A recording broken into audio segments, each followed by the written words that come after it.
Como dice Fernando, uno lee comentarios de la palabra, hermanos que han dedicado tiempo y que han estudiado para buscar el origen de las cosas y compartir el sentido con que el escritor escribió y el propósito de Dios, etcétera, etcétera. Y uno lee mucho comentario, pero al final lo importante es la palabra de Dios. Lo que la palabra de Dios nos dice y lo que el Espíritu Santo, que es el comentarista mejor, es el maestro por excelencia, nos da. El hermano Fernando ha dicho que Magui dice que los primeros 3 capítulos, pero especialmente el capítulo 1, en su primera parte, es el Eber de las Escrituras. Todos los que se confrontan con el estudio de Efesios, los creyentes, no hay forma de cómo evaluar y de cómo terminar una conclusión, una explicación, porque es tan divino, es tan excelso en lo que tiene que ver con el beneficio que expresa Efesios a nosotros como seres humanos, nos lleva a las alturas. Y dice Fernando que lee varias veces los pasajes que va a tener como estudio. Yo no sé cuántas veces he leído el libro de Efesios y yo pienso cuando lo leo, ¿cómo recibieron los hermanos del año 62 de la era cristiana esta carta? ¿Cómo la recibieron ellos? Y yo me refiero no solo a los hermanos de Éfeso, pero a los hermanos de toda la región que recibieron este mensaje. Y yo trato de ponerme en lugar de ellos. Y yo lo visualizo de la manera siguiente. Primero, el material con que llegó esa carta, donde se escribió esa carta. El papiro, la piel, el material en que se escribió.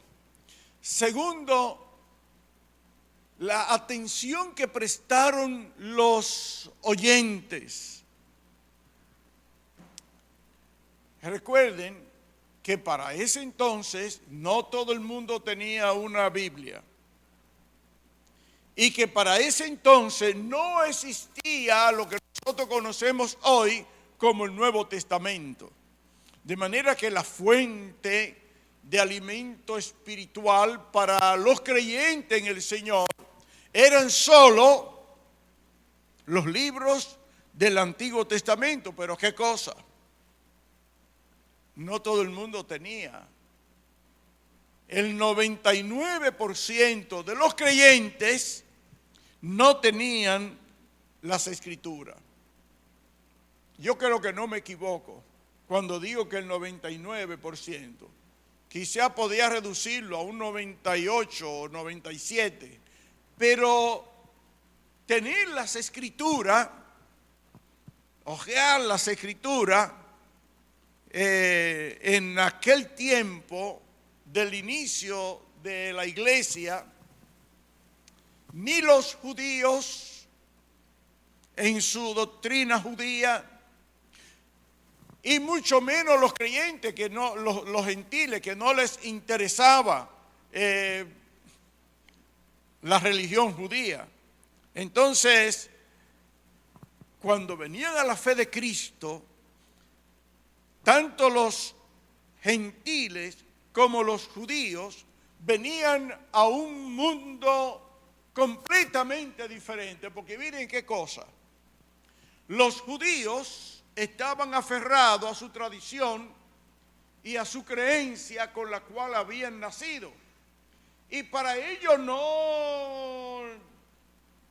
ni imaginar que iba a aparecer un hombre, que dicho sea de paso, ellos esperaban el Mesías, que iba a ser presentado ahora diferente a como ellos lo esperaban.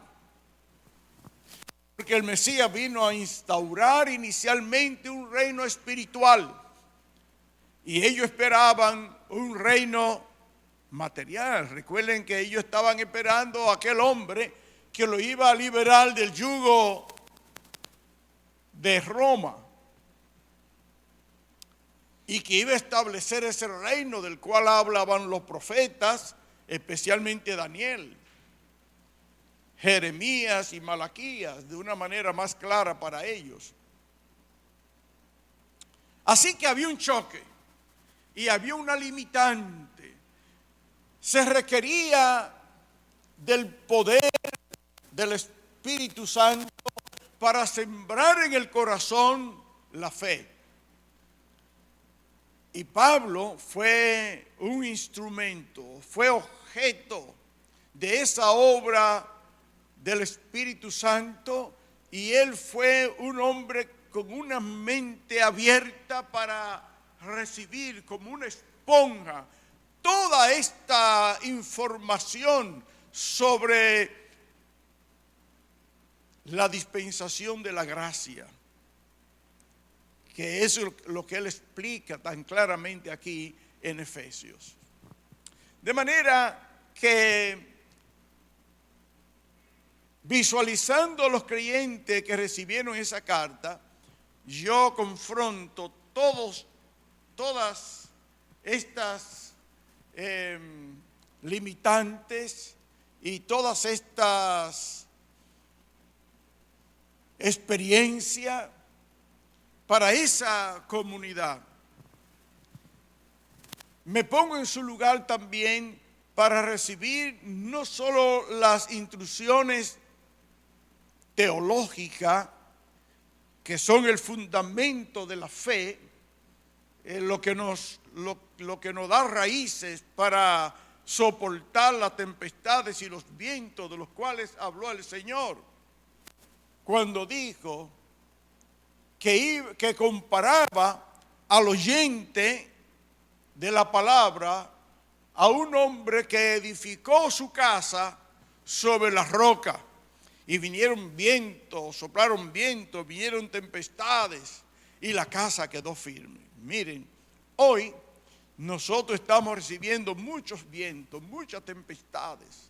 Nunca como en estos tiempos se habían levantado tantas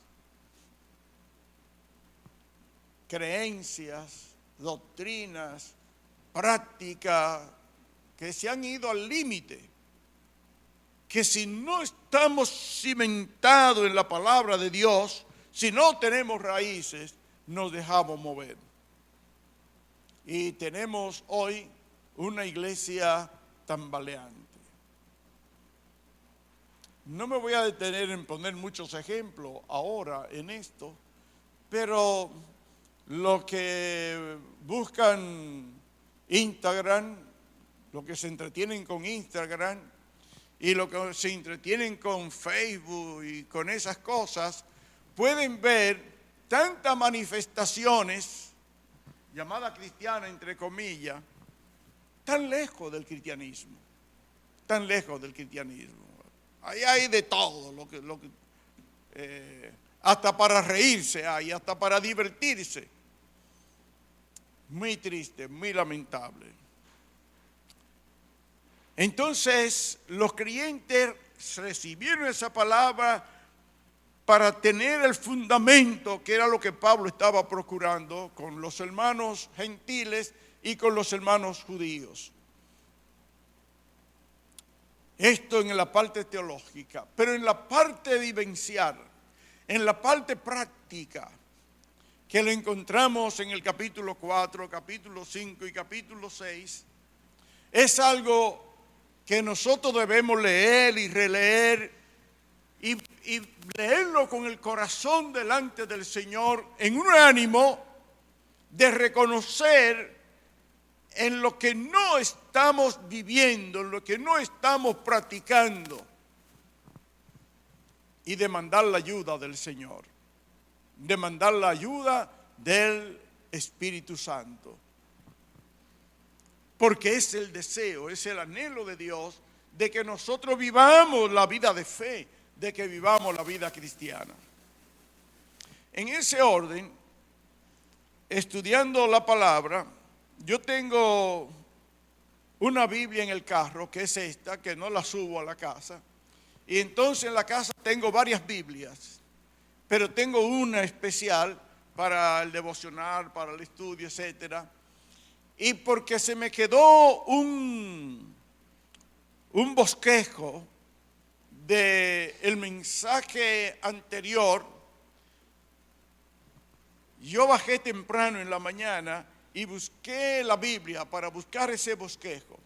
Y entonces cuando leo en esta Biblia, Efesios capítulo 1, para hacer una comparación con otras Biblias, con otras traducciones, que es bueno señalar que cuando hablamos de traducciones, no es que sean palabras de Dios diferentes a lo que hemos recibido, a la Biblia con que nosotros mayormente leemos. Lo que ocurre es que la Biblia, la palabra de Dios, fue dada originalmente en hebreo a la nación de Israel.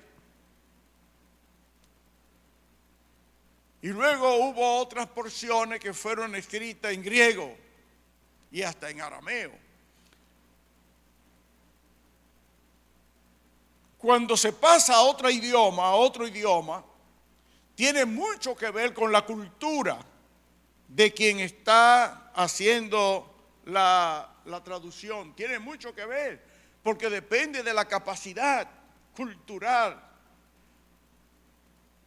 de la capacidad intelectual de quien está haciendo la traducción. Y en eso pueden haber conceptos que no estén tan afinados a lo que realmente Dios quiso decir. De manera que la mayoría de las Biblias traducidas a otro idioma, podemos decir que se convierte en casi un comentario del original. Quizá yo estoy hablando, esto suene raro, pero son traducciones, no es la palabra exacta, sino el concepto que se está transmitiendo. Hubo un hermano que formó un equipo de hermanos llamado Francisco La Cueva en España, que quiso iniciar la traducción interlineal,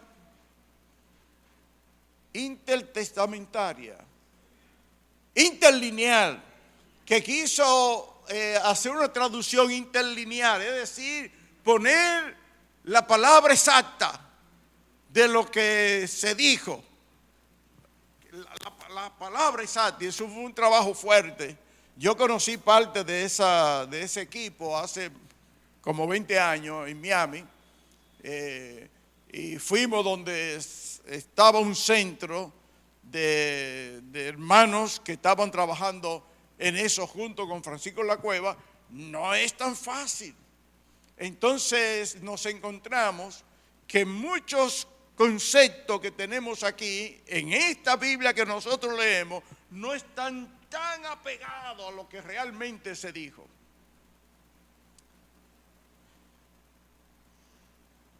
Entonces,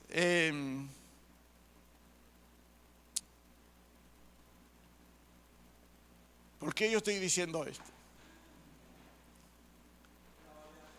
Para que nosotros podamos discernir y valorar y comprender por qué hay diferentes versiones de la Biblia. Usted la lee y usted encontrará el mismo concepto pero con diferentes palabras, porque depende del traductor y de la capacidad del traductor. Para poner un ejemplo, para un grupo africano de África que no conocen la nieve, uno de los traductores de la palabra, para traducir, si vuestros pecados fueren rojos o como la grana, vendrán a ser como blanca lana. Ese pasaje, si fueren rojos como el carmesí, vendrán a ser como la blanca lana. Pero hay un pasaje que habla como de la nieve.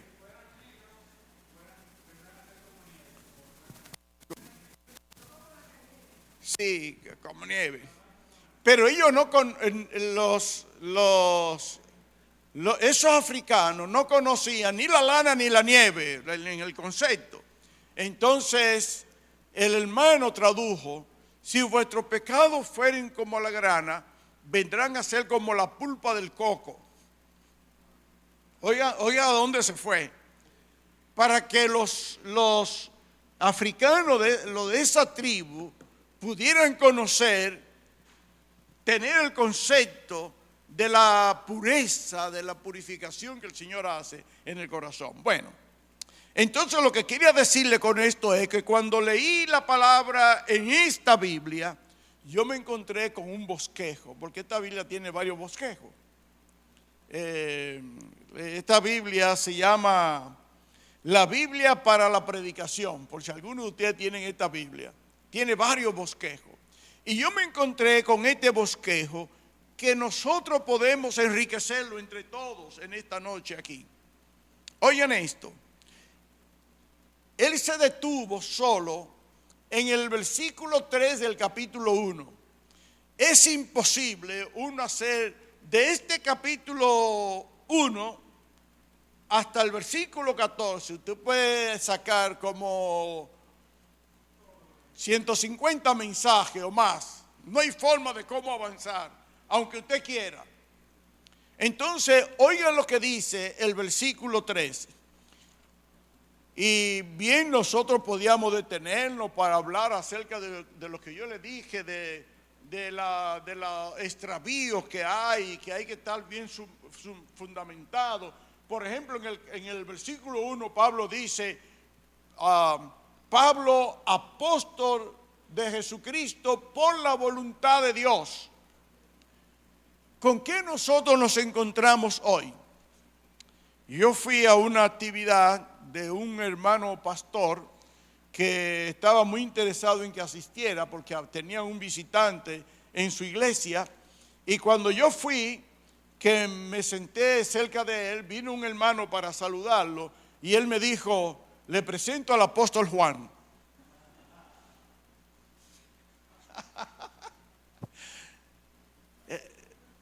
El hermano se llama Juan y es un apóstol, porque hay esta corriente de apóstoles ahora. Si usted no está bien cimentado en la palabra, usted se va a confundir, porque eso de apóstol hoy no existe.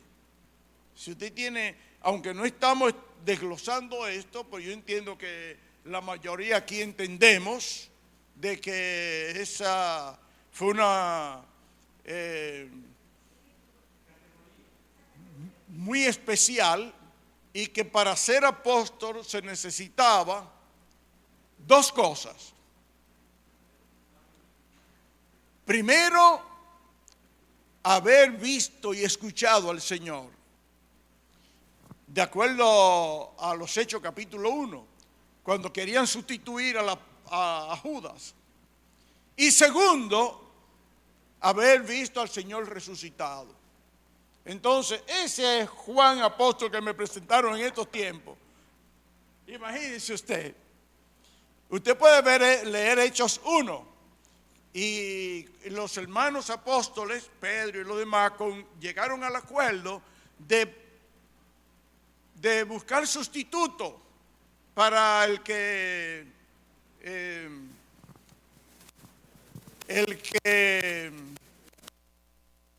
hizo Judas, el desleal que traicionó al Señor. Y para ello fue algo muy especial, de mucha oración, buscando la dirección del Señor. Y entonces encontraron a dos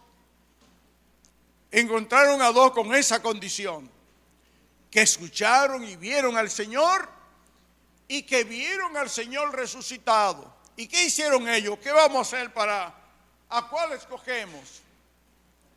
Y ellos decidieron echar suerte. No sé si con dado o con qué, pero echaron suerte. Y al que cayó la suerte, entendieron que ese era el señalado por el Señor, que se llamó Matías. Ya ahí se cumplieron los apóstoles. Y Pablo dice que él fue el último de los apóstoles, como un abortivo, porque él escuchó al Señor y porque él recibió directamente del Señor esa enseñanza y la autoridad de él y el poder de él, porque en cada uno de los apóstoles se manifestaba el poder del Señor. Dice la Biblia que solo hasta la sombra de los apóstoles sanaba. De Pedro y de los demás también, porque se requería para esa nación judía una manifestación poderosa para que ellos pudieran entender que esto era de Dios. Y gloria a Dios, porque muchos vinieron a los pies del Señor. Entonces, en el versículo 3, dice él: bendito sea el Dios y Padre de nuestro Señor Jesucristo, que nos bendijo con toda bendición espiritual en los lugares celestiales en Cristo. Nosotros cantamos hace un rato, nueva bendición que queremos, nueva bendición. Avívanos, Señor, con nueva bendición. Pero miren, el Señor nos ha bendecido con toda bendición. ¿Qué más bendición le falta al Señor para nuestras vidas? Pero hay bendiciones que nosotros no conocemos y el Señor puede despertarnos. Entonces, en este versículo 3, nosotros encontramos primero, en el comentario que veo aquí en esta Biblia, que fuimos bendecidos con toda bendición. Usted y yo, hermano, hemos sido bendecidos con toda bendición. Entonces, yo quiero compartir con ustedes algunas bendiciones que podamos ver. Yo voy a señalar algunas que tengo aquí, pero ustedes pueden acompañarme con bendiciones porque son tantas. Primero, la primera y principal bendición que encontramos para el creyente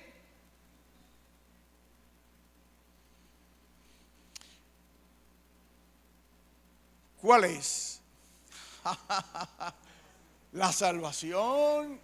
Y el escritor aquí dice el nuevo nacimiento.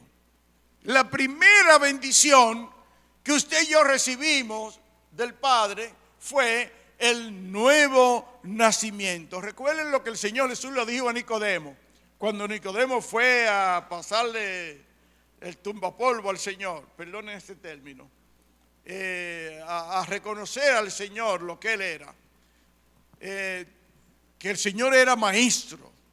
Y mire, lo está hablando un hombre que conocía las Escrituras, porque nadie habla como tú. Es decir, cuando el Señor hablaba en la esencia del mensaje que el pueblo judío había recibido y que estaba lejos de él. Estaban admirados cuando el Señor abría sus labios para enseñar. Era maestro, y el Señor le dijo a Nicodemo: el que no naciere de nuevo no puede ver el reino de Dios. Entonces usted y yo, como Nicodemo, porque más adelante tenemos como 3 citas que vemos a Nicodemo, un hombre nacido de nuevo, un hombre del lado del Señor, un defensor también. Entonces, usted y yo hemos nacido de nuevo. ¿Cuánto hemos nacido de nuevo aquí? ¿Cuánto hemos recibido nueva vida del Señor? Que ya lo que era el estilo de vida de antes, ahora es diferente. Ese nuevo nacimiento tiene que ver con el poder de Dios. Y el poder que se produjo en el Señor Jesucristo para resucitarlo de los muertos es el que operó en nosotros para darnos vida nueva, para nacer de nuevo. Eso lo vemos en, a ver,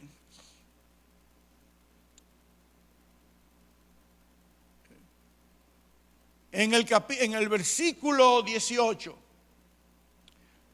cuando Pablo ora por los hermanos de Éfeso, que dice: alumbrando los ojos de vuestro entendimiento, para que sepáis cuál es la esperanza a que Él os ha llamado y cuál es la riqueza de la gloria de su herencia en los santos, y cuál la supereminente grandeza de su poder para con nosotros, los que creemos, según la operación del poder, oigan esto, según la operación del poder de su fuerza, la cual operó en Cristo resucitándole de los muertos. ¿Pueden entender eso?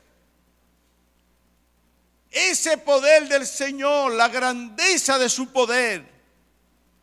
¿Cuál es la supereminente grandeza de su poder para con nosotros los que creemos? Ahí está el nuevo nacimiento, la nueva vida. Un gran misterio para los que hemos recibido a Cristo. Y todo aquí damos testimonio del cambio que ha habido en nuestras vidas.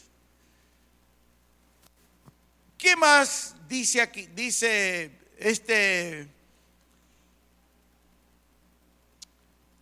miren, con relación a este nuevo nacimiento, esto no lo dice el comentarista aquí.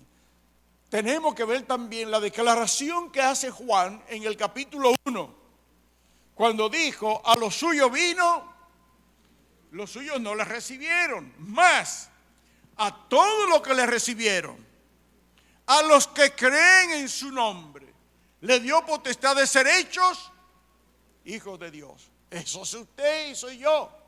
Pero no se queda la cosa ahí. Pablo entonces dice: pero si yo soy hijo de Dios, también soy heredero de Dios. Eso es tremendo, ¿verdad? Que no hay forma como digerir esto. Somos herederos de Dios. Y por si acaso, coherederos con Cristo. ¿Y de dónde saca Pablo esto? Recuerden lo que el Señor Jesús dijo en San Juan capítulo 10.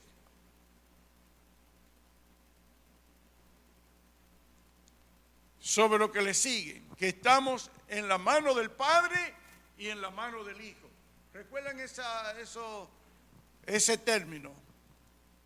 Y aquí dice en Romanos, a partir del versículo 14, capítulo 8, que somos herederos de Dios y coherederos con Cristo.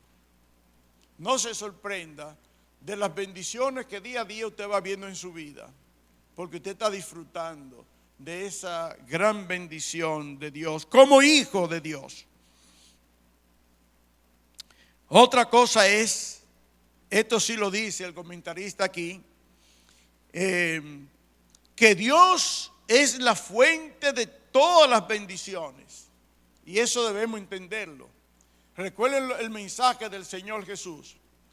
Porque de tal manera amó Dios al mundo. Entonces, todo se desprende del amor de Dios. Todas las bendiciones, las que encontramos en Cristo, que miren, quiere el Señor que nos dé tiempo para...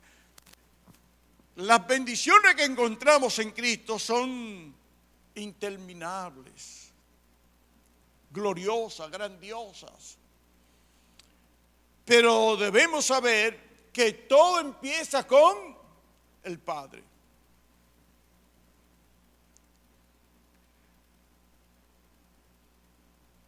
Y del Padre podemos decir muchas cosas. Dios es la fuente de todas las bendiciones. Si queremos bendición, el hermano dijo, poca oración, si queremos bendición, está en el Padre. Y entonces tenemos la apertura que el Señor nos abrió a la presencia del Padre, cuando dijo, todo lo que pidiereis al Padre en mi nombre, tenemos ese cheque en blanco que podemos ponerle lo que queramos.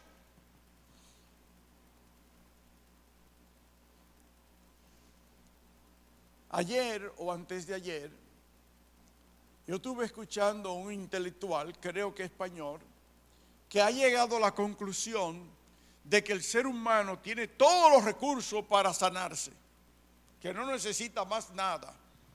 Y un científico que está hablando, que él ha llegado a la conclusión que el cuerpo humano tiene todos los recursos para sanarse. Y entonces él hablaba acerca de la positividad, de sonreír, de tener un carácter agradable, que todo esto contribuye al bienestar de la salud, etcétera, etcétera.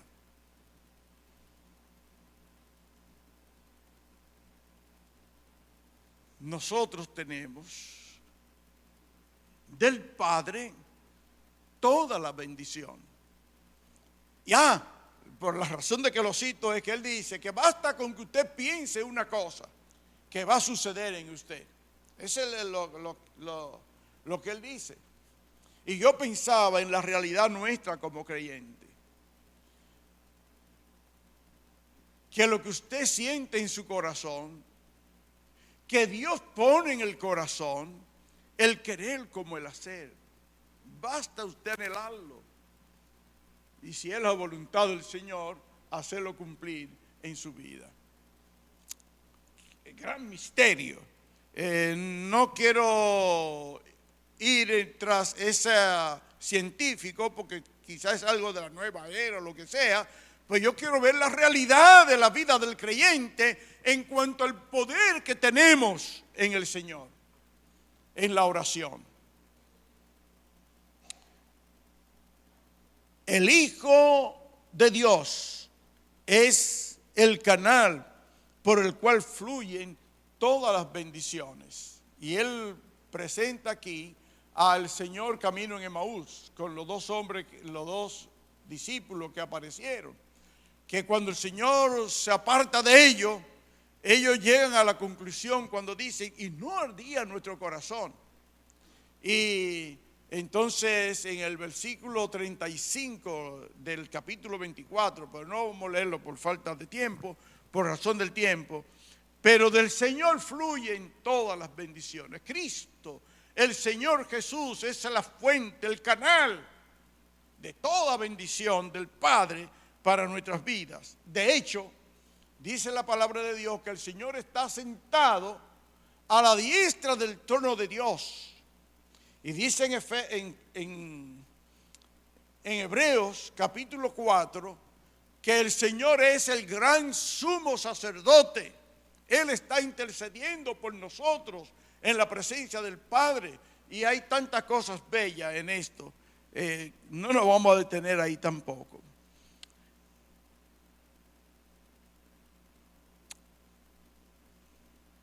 Y él concluye diciendo que la más grande bendición que nosotros hemos recibido es el Espíritu Santo. El Espíritu Santo. Y en este capítulo, en el versículo 13, dice, en él también vosotros, habiendo oído la palabra de verdad, el evangelio de vuestra salvación, y habiendo creído en él, ¿qué pasó? Fuisteis sellados con el Espíritu Santo de la promesa, que es las arras de nuestra herencia, hasta la redención, hasta que lleguemos de la posesión adquirida para la alabanza de su gloria. Es la garantía de nuestra nueva vida en el Señor, el Espíritu Santo.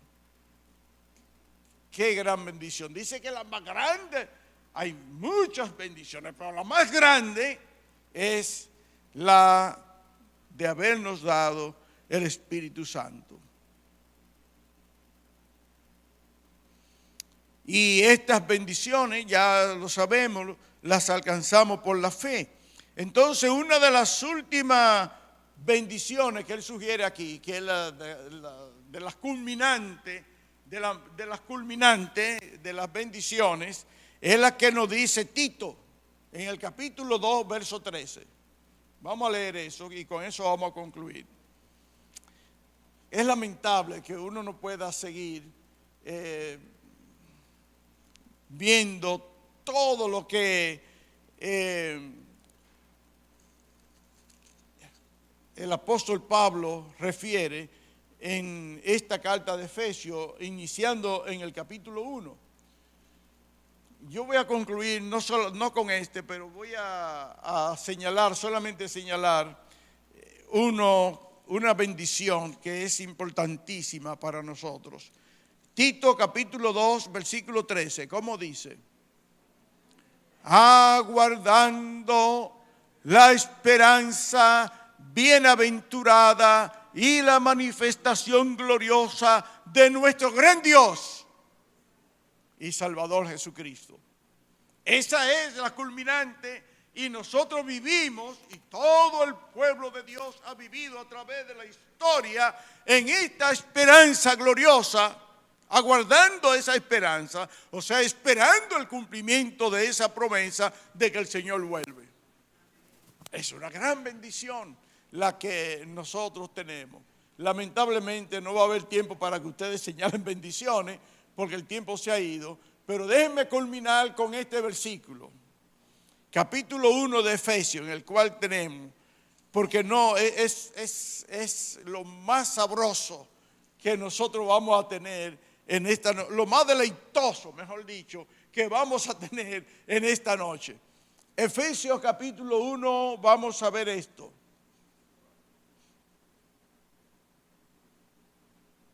Miren, el versículo 5.